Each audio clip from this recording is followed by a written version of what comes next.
Jesus vem reafirmando que um dia ele voltaria para nos buscar, mas antes ele iria preparar lugar para nós. Também, na parte da manhã, nós aprendemos que Deus, ele domina sobre tudo e sobre todos. Ele é o Deus que tudo fez e ele tem domínio sobre os mares, sobre os ventos, sobre o universo de uma forma geral. É interessante que aqui no capítulo 8 do livro de Romanos, Paulo, ele vem reafirmar o que os filhos de Coré cantam ali. Paulo, ele vem numa clareza muito grande do versículo 31 ao 39, e por que não dizer todo o capítulo 8 do livro de Romanos, ele vem nos mostrar que nós desfrutamos hoje de uma posição excelente diante do nosso Deus. A posição que nós temos para aqueles que servem a Deus, para aqueles que conhecem a palavra, e mais do que conhecem a palavra, obedecem a palavra, nós temos hoje uma posição diferenciada. Nós temos uma posição que as pessoas que não conhecem a graça de Deus talvez tenham dificuldade de pensar. Mas como é que é isso tudo que o pastor leu? É isso mesmo? É isto mesmo. Nós vivemos no momento em que nós temos sido questionados sobre essa firmeza que nós precisamos ter com o Senhor. E às vezes nós titubeamos na convicção plena de que Ele é o nosso refúgio e nossa fortaleza. Nós titubeamos quando nós buscamos a Deus e nós acabamos de orar e daqui a pouco a dúvida entra no nosso coração. Parece que nós estamos falando com o João, o Antônio, a Maria, menos com Deus. Mas aqui Paulo, ele vem nos mostrar a minha posição, a tua posição como homem, como mulher de Deus. E se você que está aqui hoje, você que me assiste agora pelas redes sociais, você que talvez ainda não teve um encontro com o Senhor Jesus, e você já escutou a leitura oficial e você está aí pensando, mas será que é isso tudo? Como é que é o negócio? É exatamente assim. E o que Paulo mostra aqui, a primeira coisa que ele fala, que ninguém pode ser contra nós. Como é que é isso? Não tem isso. Olha só, que diremos, pois, à vista dessas coisas? Que coisas? Ele começa dizendo isso. O que diremos, pois, à vista destas coisas? Que coisas que Paulo está falando aí? É as coisas que eu e você sabemos, tá? Primeira coisa, Cristo nos libertou. Essa é uma das coisas. Cristo nos libertou. Segunda, o Espírito de Deus habita em nós. Está lá em 8 e 9 de Romanos. E lá, onde Cristo nos libertou, está lá em 8 e 2 de Romanos. Depois, nossos corpos serão vivificados e ressuscitados como Jesus o foi. Isso está na palavra de Deus. Depois, nós somos filhos de Deus. Portanto, se eu sou filho, eu também sou herdeiro. Olha que coisa maravilhosa. Eu sou filho, então eu também vou herdar os céus. Glorificado seja o nome do Senhor. Que o sofrimento do tempo presente não pode se comparar com a glória que um dia iremos desfrutar na eternidade. 8 e 18 de Romanos. Não dá. Pastor, o senhor não sabe o que nós estamos passando. Ô pastor, ô irmão, eu imagino. Mas deixa-me dizer uma coisa a você aqui nesta noite. Quando as lutas vierem, quando as tribulações, elas baterem na sua porta, pensa numa coisa. O que te espera é algo sublime e maravilhoso. Lá não haverá mais enfermidade. Lá não haverá mais desemprego. Lá não haverá mais fome. Lá só gozo e alegria, diz a palavra de Deus. Mas mais do que isto, não é? A Bíblia diz, em 8 e 26 do mesmo livro, que o Espírito Santo intercede por nós. Gente, pensa nisto. O que falta para nós é esta compreensão de que nós não estamos sozinhos. Quando a coisa aperta e você não tem palavra de oração, o texto diz que o Espírito Santo intercede por você. Louvado seja o nome do Senhor por isto. Olha que coisa. Vire para o teu lado do teu irmão aí, já que você não pode falar, abraçar ele, diga, irmão, o Espírito Santo intercede por você. Fala isso para ele, porque às vezes ele esqueceu. Às vezes ele esqueceu. Então, como é que é o negócio, pastor? Mas o Espírito Santo intercede para você. Você crê nisso? Levante a sua mão e glorifique a Deus por isso. Se você crê. Se você crê, não adianta você fazer isso. Por quê? Porque olha que coisa maravilhosa. Agora ele fala assim, que os sofrimentos, né? Que todas as coisas cooperam para o bem daqueles que amam a Deus. Todas as coisas cooperam para aqueles que amam a Deus. Mas como é que eu posso ter esse entendimento? Todas as coisas? Mas que coisas? Não importa. O que acontecer com você é permissão de Deus. O que acontece com você, o que você passa é permissão de Deus. Nós ouvimos o testemunho hoje de manhã, quando o Vini pregava a palavra sobre o testemunho dele. E quando você escuta aquilo, você fala assim, meu Deus do céu, não é possível. Ele comprou a passagem, ele já entregou a casa. E agora os caras falaram que se chegar a carta é porque reprovaram. E chega a carta, mas não era para reprovar, era para aprovar. Todas as coisas cooperam para o bem daqueles que amam a Deus e são chamados para o seu decreto. Agora veja só. 8:29 diz que Deus nos predestinou para sermos conforme a imagem do seu Filho. Irmãos, há uma dificuldade muito grande de que as pessoas entendam isto. Como é difícil. O Senhor me predestinou para ser igual ao Filho dele. Aí você fala, mas jamais. Não, eu vou ser igual a Jesus? Que é isso, pastor? Onde você está louco? Não é a Bíblia que diz. O texto é claro. 8:29 de Romanos, Deus nos predestinou para sermos conforme a imagem do seu Filho. É difícil? Pastor, sabe o que é? Eu sou um pecador, mas Jesus perdoou os seus pecados. O que nós precisamos nos dias de hoje é ter uma vida de santificação, buscar dia após dia, uma vida melhor com Deus. Melhore hoje, melhore amanhã, melhore depois da manhã. Daqui a pouco você vai chegar à estatura de varão perfeito. A Bíblia que nos garante isso, igreja. É a Bíblia, não é o pastor que está contando lorota, não. É a Bíblia que nos diz isto. Veja só. Diante de tantas bênçãos descritas, se Deus é por nós, quem vai ser contra você? Não, mas o diabo levanta, ele tem que levantar mesmo. Mas ele já foi derrotado na cruz do Calvário. Não adianta o inimigo se levantar, porque todas essas bênçãos, ela está sobre você. Agora veja só, se Deus se dispôs a ponto de nos dar o que ele tinha de mais precioso, ou seja, seu Filho, não haverá de ser por nós? Não vai estar conosco. Não nos dará tudo que nós tivemos necessidade. Romanos 8:22 e 32, Mateus 6:33 diz isto. Espera um pouquinho. Será que Deus mandou o Filho dele para cá simplesmente por mandar? Será que ele tirou o que ele tinha de mais precioso, mandou para cá, tirou dele a sua glória, para depois nos abandonar? Não. Deixa eu lhe dizer uma coisa. Você que já conhece a palavra, você que conhece o Evangelho de Jesus Cristo, você que conhece o que é ter encontro com Deus, você que um dia o aceitou como Salvador da tua vida, e você tem convicção plena de que o Espírito Santo mora em você, creia que Deus não mandaria para cá seu Filho simplesmente para fazer cena.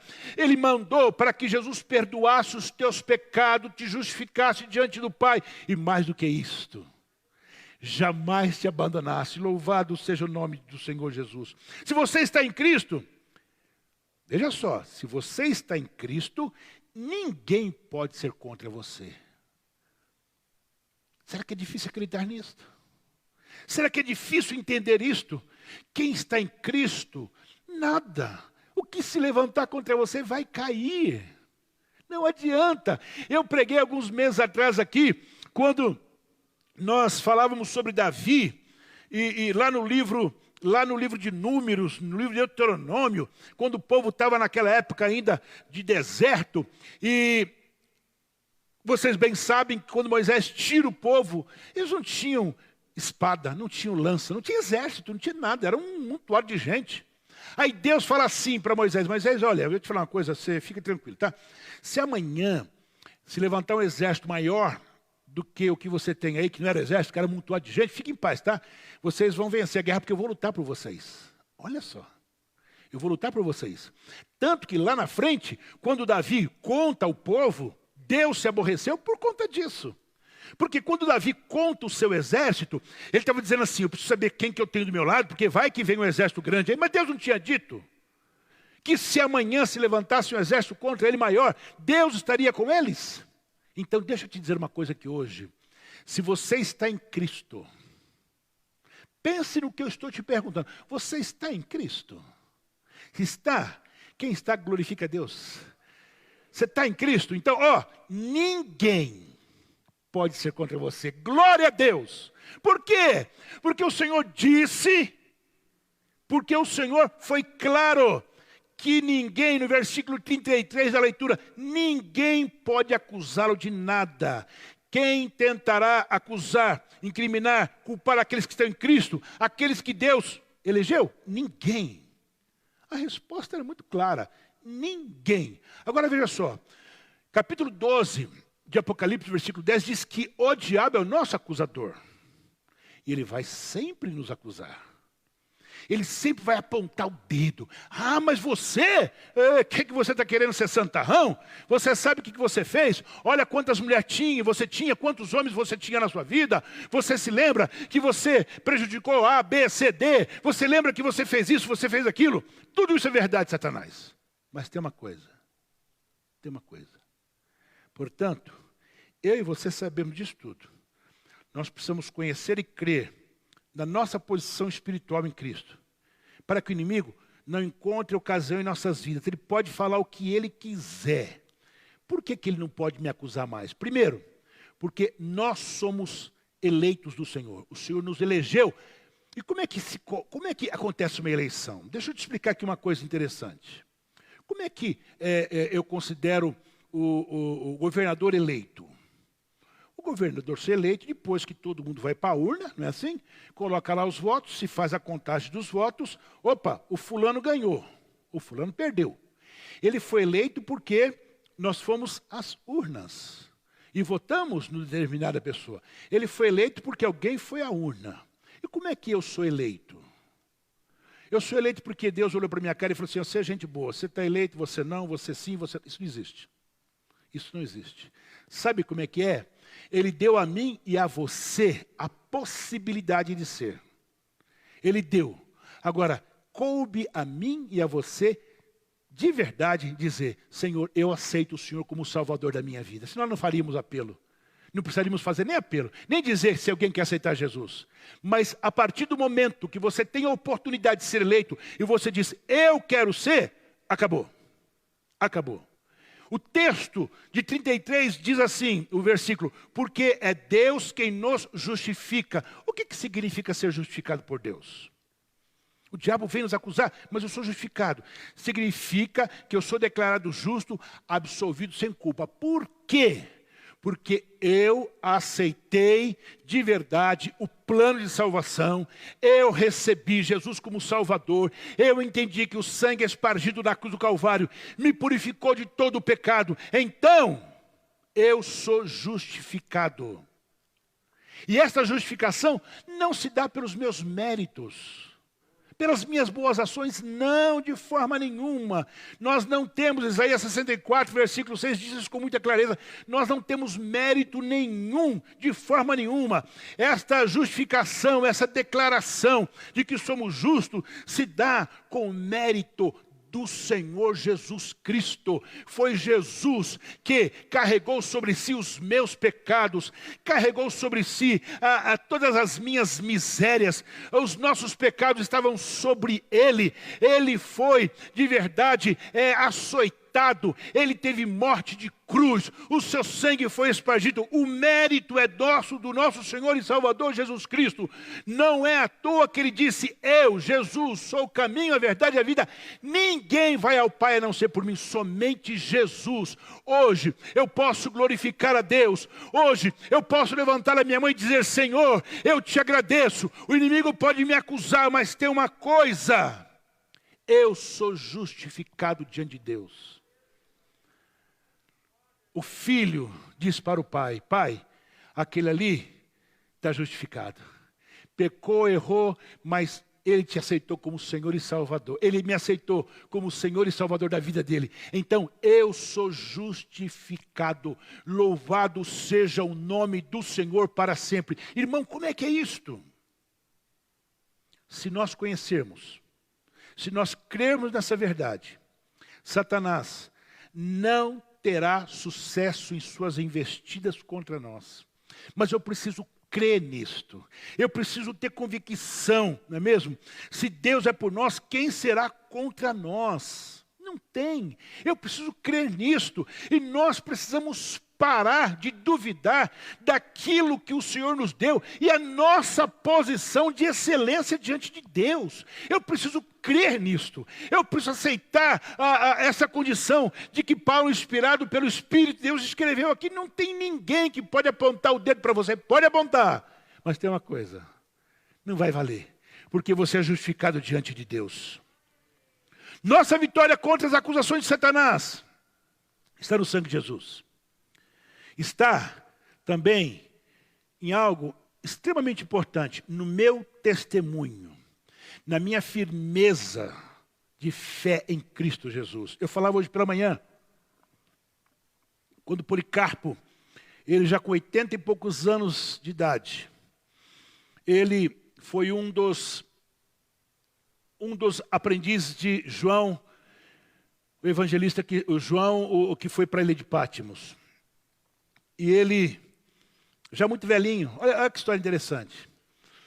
Quando a perseguição da igreja chegou, foram buscar ele na casa dele, que ele já era muita idade. Aí chegou lá, sabe o que ele fez? Ele ofereceu, eu não sei se era café, se era chá, mas ofereceu lá um lanche para os caras que foram buscar ele para matá-lo. Chegou lá, ele recebeu todo mundo bem, deu café, deu comida, o pessoal comeu. Vocês precisam de o quê? Não, nós vamos levar você porque o imperador quer te ver, né? E você vai lá diante dele. Ele foi. Chegou lá, tinha toda uma comissão. Então, senhor Policarpo, nós viemos aqui para dizer para o senhor negar o Cristo que o senhor prega aí. Então, o senhor vai morrer, né? O senhor vai morrer queimado, tá? Agora, se o senhor negar, não tem problema nenhum. O senhor nega e o senhor vai continuar vivendo. O senhor está velhinho mesmo?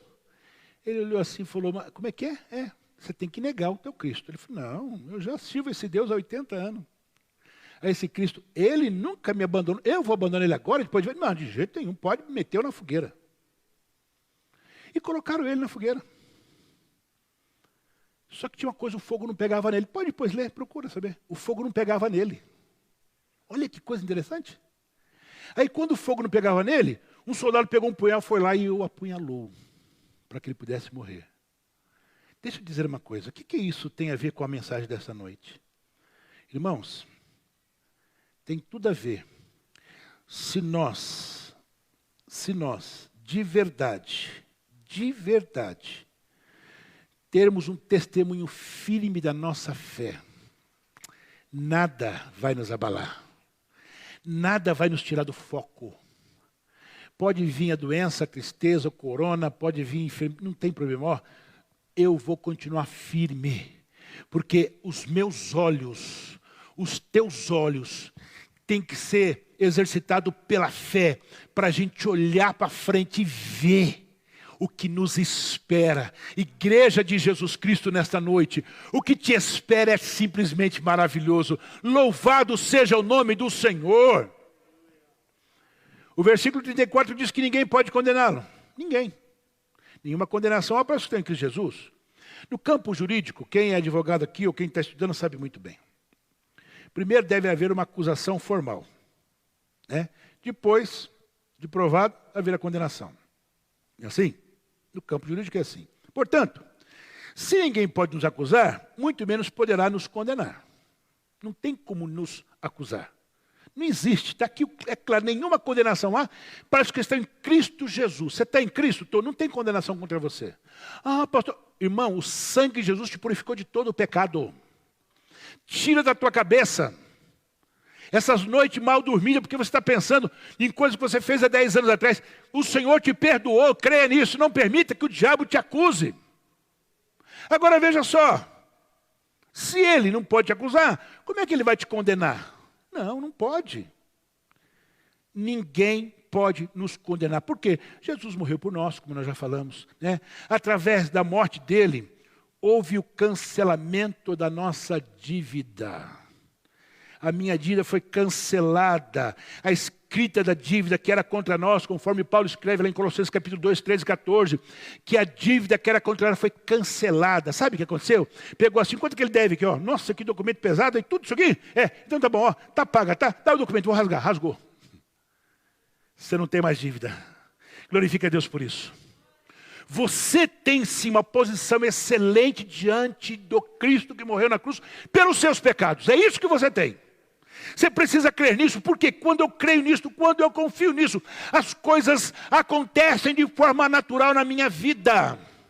Eu alcanço as coisas que às vezes eram impossíveis, porque eu creio firmemente naquilo que está escrito em 8, 31 a 39, de Romanos. Nenhuma condenação, você está livre, o Senhor te elegeu, você aceitou Ele como Salvador. Agora você só precisa, como nós aprendemos pela manhã, ter convicção plena de que Ele é o meu refúgio e minha fortaleza. Glória a Deus.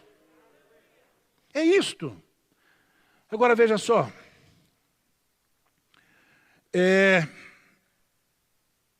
texto de 8:34 de Romanos. Isso aqui é simplesmente fantástico para quem crê. Diz que Jesus, irmão, está do lado do Pai, intercedendo, à direita de Deus, intercedendo por você e por mim. Olha, você imaginou isso? Quantos milhões ou bilhões de pessoas existem no mundo? Quantas? Eu não sei nem dizer hoje. Eu sei dizer que o Brasil deve ter uns 250 milhões de pessoas, sei lá, 260 milhões, eu não lembro nem mais quanto que o Brasil tem. Mas eu sei que São Carlos deve ter 230, 240 mil pessoas. E quando você ora, Deus sabe que é você que está orando. Porque o Senhor Jesus, Ele está à direita do Pai, intercedendo por você. Agora eu preciso crer nisso, irmãos.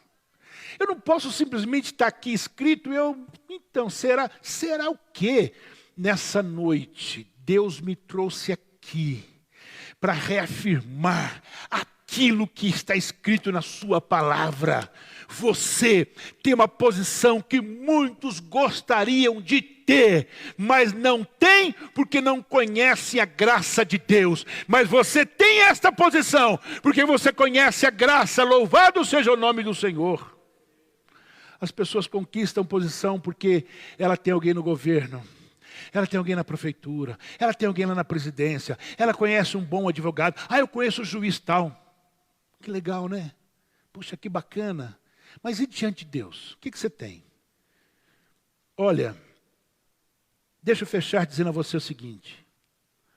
O versículo 35, 36 ao 39 me deixa numa tranquilidade tão grande,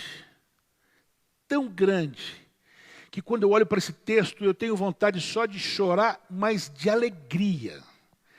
Olha só, o texto é extremamente claro. Quem nos separará do amor de Cristo? Não tem ninguém que pode nos separar. Aí ele fala, é a tribulação, a angústia, a perseguição, a fome, a nudez, o perigo, a espada? Como está escrito, por amor de ti somos entregues à morte o dia todo. Fomos considerados como ovelhas para o matadouro. Em todas essas coisas, porém, somos mais que vencedores por aquele que nos amou. Ninguém. Como é que eu sou todos os dias entregue? Porque o diabo, irmão, se ele pudesse, ele matava nós todo dia. Mas não pode. O anjo do Senhor acampa ao redor daqueles que o temem. Então veja só, ninguém. Dificuldade, obstáculo, não. Luta, não. Nada pode, absolutamente nada pode nos separar do amor de Deus que está em Cristo Jesus. Não tem como. Não existe a possibilidade de ninguém nos tirar. Não, de forma nenhuma. Você, este amor de Deus que nos alcançou, como João 3,16 diz, que Deus amou o mundo de tal maneira que deu o seu Filho unigênito para que todo aquele que nele crê não pereça, mas tenha vida eterna. Este amor, irmão, ele não termina. Não é uma paixão. Paixão é o moço, a moça se apaixona, aquela doidura que a pouco acaba. Não é assim? Mas Deus é amor. E esse amor não termina nunca. Aleluia! E este amor me prepara e te prepara para uma coisa. Para a volta de Jesus. Oh, irmãos, vocês não imaginam, eu creio que vocês imaginam, como o meu Jesus, ele anseia em buscar a sua noiva. O mesmo sentimento de Jesus, é o mesmo sentimento que um dia eu tive ao olhar para a porta para ver a minha noiva. É o mesmo sentimento, seu irmão, de poder olhar lá na porta e ver a noiva. É o mesmo sentimento da irmã, que não via a hora de apontar na porta e olhar lá o seu noivo. Aleluia! Jesus vem buscar a sua noiva. Jesus, ele está nos preparando com esta certeza, com essas convicções. O Senhor Jesus, ele está nesta noite, ele está reiterando a nossa posição nele, para que nós, em momento algum, baixemos a cabeça, que em momento algum nós fiquemos desfalecidos, mas que nós possamos levantar as nossas mãos e dizer: Senhor, eu te glorifico, porque eu sei que nada nos separará do amor de Cristo. Glórias a Jesus. Nada. Irmãos, você precisa crer nisto. De manhã nós aprendemos que o Senhor é o nosso refúgio e fortaleza. Puxa vida, o que é um refúgio? O que é uma fortaleza? E agora Paulo vem reiterar a minha posição e a sua posição diante de Deus. Por que não acreditar? Levante a sua cabeça. Diga: Senhor, eu quero ser forte. Senhor, nada vai me abalar. O Espírito Santo, irmão, ele vai te ajudar a você vencer e ser mais do que um vencedor, porque já o somos no nome de Jesus. Nada. Absolutamente nada. Nessa noite, a minha palavra, ela só tem uma preocupação: que você possa se apropriar de verdade dessa nossa posição espiritual. Que você se aproprie em Cristo Jesus. E que você desfrute de todos os privilégios que esta posição nos concede. Só isto. É isto que o Espírito Santo nesta noite está preocupado em te alertar e dizer: você não está sozinho não. Não, quem está sozinho nada, você está comigo. O Senhor é contigo, o Espírito Santo é aquele que está intercedendo por você. O Filho está à direita do Pai intercedendo por você. Gente, o que eu preciso mais? O que eu preciso mais? Eu tenho dito muito aqui que quando você começa a ler a biografia dos grandes homens do passado, do primeiro século, até a perseguição começou mesmo ali depois do ano 70, mas quando você vê, mesmo depois, você fala: meu Deus do céu, como é que esses camaradas aguentavam? Porque eles criam nisso aqui. E vou dizer uma coisa: eles não tinham Bíblia, não. Eles não tinham as epístolas de Romanos para eles lerem, não. Não. Mas tinha uma coisa: o Espírito Santo, que já atuava de uma forma muito clara, falava ao coração deles todas essas convicções que eu tenho falado aqui hoje, e mostrava para eles a posição deles diante de Deus. Que nessa noite você compreenda e entenda essa palavra e viva essa palavra no nome de Jesus. Baixe sua cabeça, eu quero orar com você. Deus e Pai, como é bom, Senhor, nós temos essas convicções. Como é bom, Pai amado, nós temos a certeza, Senhor, de que ninguém pode ser contra nós, de que ninguém pode nos condenar, e de que ninguém, Senhor, pode nos separar desse amor. Pai amado, que saiamos daqui hoje convictos de que nós, Senhor, somos privilegiados diante de Ti, Senhor, pela posição que temos. Nós não merecemos, Senhor, e não fizemos absolutamente nada para isto. Mas foi a sua misericórdia que nos alcançou. Foi o Teu Espírito Santo que nos convenceu do nosso pecado e nós o aceitamos como Senhor e Salvador da nossa vida. E a partir de então, a minha vida está em Cristo Jesus. A minha vida está guardada em Ti, Senhor. Eu preciso crer nisto nesta noite. No nome glorioso de Jesus. Amém. Fiquemos em pé, igreja, por favor.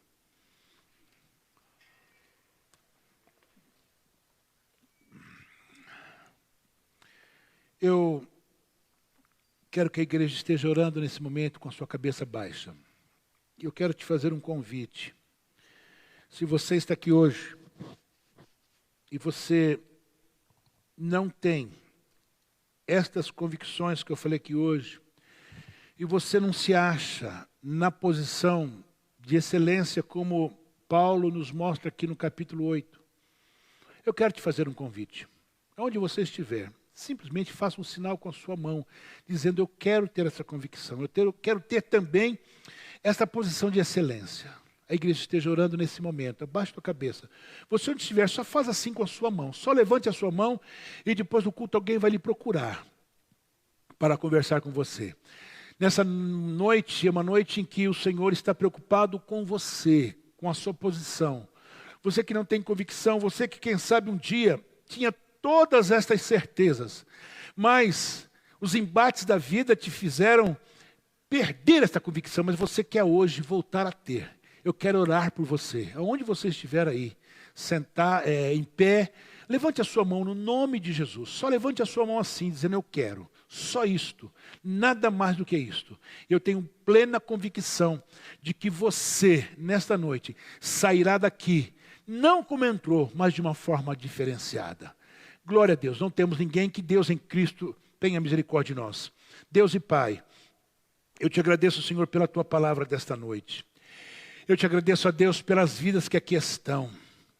Eu te agradeço, a Deus, pela convicção plena de que nós temos uma posição, Senhor, diferenciada diante de Ti. Pai amado, agora despede-nos em paz, Senhor, para os nossos lares. E que nós, de verdade, Senhor, possamos retornar aos nossos lares cientes de que nós somos diferenciados. Não porque temos esse privilégio, mas porque o Senhor nos deu. Foi o Senhor que nos deu. Nós te louvamos. Nos deu uma semana de bênção. No nome de Jesus. Amém. Amados, te espero terça-feira. Tá? Terça-feira tem uma programação diferenciada. Venha estar com a gente na próxima terça-feira. A partir de sexta-feira, as igrejas estão liberadas para culto. Né? Nós estávamos liberados, mas só com a palavra da comissão. Agora sim, agora está tudo liberado. Então, nós vamos continuar do mesmo jeito, né? A gente vai procurar saber se a gente tem mais algum direito em cima disso tudo, né? Mas eu acredito que não vai mudar muita coisa. E o cuidado tem que ser o mesmo, não é porque liberou que a gente agora vai. Mas vamos continuar nessa toada e vamos continuar orando para que esse vírus seja erradicado, porque Deus é poderoso para fazê-lo. Mas vamos continuar com o mesmo cuidado, a igreja vai continuar com os mesmos cuidados, mas não deixe. Eu queria até te pedir uma coisa. Se você... Isso é muito importante que eu vou pedir agora. Por favor, as mulheres, os homens, os jovens, você que está sentindo falta de alguém, que você sempre vê nos cultos, mas de repente não está vendo mais, entre em contato, faz um contato, manda um WhatsApp, dá uma ligada. Olha, vamos voltar para o culto, né? É muito importante isso, muito importante, tá bom? Eu conto com os irmãos no nome de Jesus. Estenda suas mãos, antes a pastora vai dar o recadinho. Não, dá você, Folha, dá você. Irmãos, nós precisamos avisar isso todos os domingos, né? Porque há domingos que tem pessoas que não estiveram nos outros ainda, então a gente precisa orientar sempre, né? Os irmãos desse lado aqui, a gente sai aqui pela rampa, tá bom? Começando pelos primeiros assentos aqui e até o final. E os irmãos desse lado aqui, nós descemos pela escada central, tá bom? Começando lá pela última fileira e aqui o final, tá bom? Deus abençoe vocês, muito obrigada. Essas coisas, irmãos, a gente tem que fazer, viu? Eu não quero errar, não quero errar. Pastor, mas já sei, não tem problema. Nós vamos fazer sempre, nós queremos de verdade, como é que chama o rapaz lá, que é o chefe lá? Rodolfo, ele falou para nós que a nossa igreja, ela é modelo, não foi isso? Falou, a igreja de vocês é modelo, parabéns, eu quero continuar sendo modelo, não é? Vai chegar a hora que a gente não vai precisar usar mais máscara, que Deus vai ter misericórdia, a gente vai voltar pelo menos olhar o sorriso de vocês, né? Eu fico assim tentando identificar, às vezes, irmão, não consigo, fico até nervoso, porque fica todo mundo mascarado, é uma luta, né? Estenda as suas mãos. Que o amor de Deus, a graça de nosso Senhor Jesus Cristo, a comunhão e a consolação do seu Santo Espírito, esteja com a sua igreja, que ela permaneça e que todos, numa única voz, diga: Deus te abençoe, Deus te guarde. Terça-feira estamos juntos, no nome de Jesus.